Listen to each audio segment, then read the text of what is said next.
وما ینطق، اور نہیں بولتے وہ عن الہوی، اپنی خواہش سے، اپنی خواہش سے بات ہی نہیں کرتے. حالانکہ اس پوری کائنات میں سب سے مقدس خواہش محمد مصطفیٰ علیہ السلام کی، مگر آپ کو پابند کر دیا گیا کہ دین کے معاملے میں، شریعت کے معاملے میں آپ نے اپنی خواہش سے نہیں بولنا،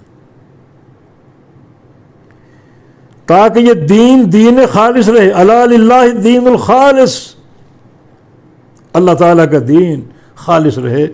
آپ اپنی خواہش سے بھی نہیں بول سکتے. ان ہوا الا وحی یوحی، نہیں ہے وہ مگر وحی یوحی جو آپ کی طرف کی جاتی. یہ آپ کی ہر بات شریعت کے تعلق سے، دین کے تعلق سے اللہ تعالیٰ کی وحی ہوتی ہے. وحی الہی کے بغیر نہیں بولتے آپ، اپنی خواہش سے نہیں بولتے. ایک تو اللہ تعالیٰ قوم قریش کو سمجھا رہا ہے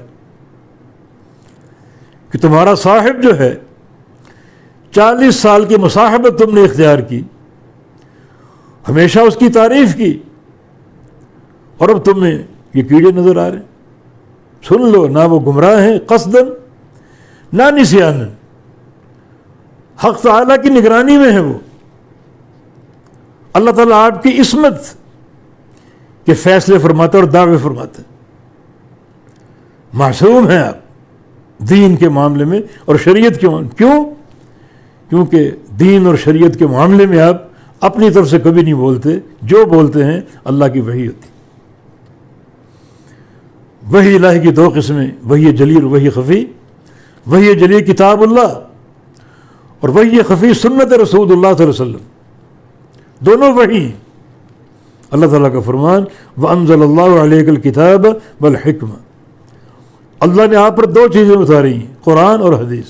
الکتاب القرآن، الحکمہ حدیث رسول صلی اللہ علیہ وسلم، دونوں اللہ کے نبی پر اترتی تھی، نازل ہوتی تھی، دونوں اللہ کی وحی. حسان بن عطیہ کا قول ہے کہ کان جبریل ینزل علیہ بالقرآن کما کان ینزل علیہ بالسنہ. کان جبریل ینزل علیہ بالسنہ کما ینزل علیہ بالقرآن، کہ جبریل امین جس طرح اللہ کے نبی پر قرآن لے کر اترتے اسی طرح سنت بھی لے کر اترتے.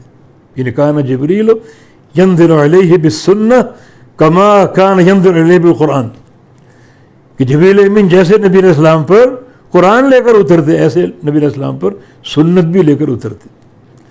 دونوں اللہ کی وحی. تو اللہ تعالیٰ ایک تو مشرکین مکہ کو سمجھا رہے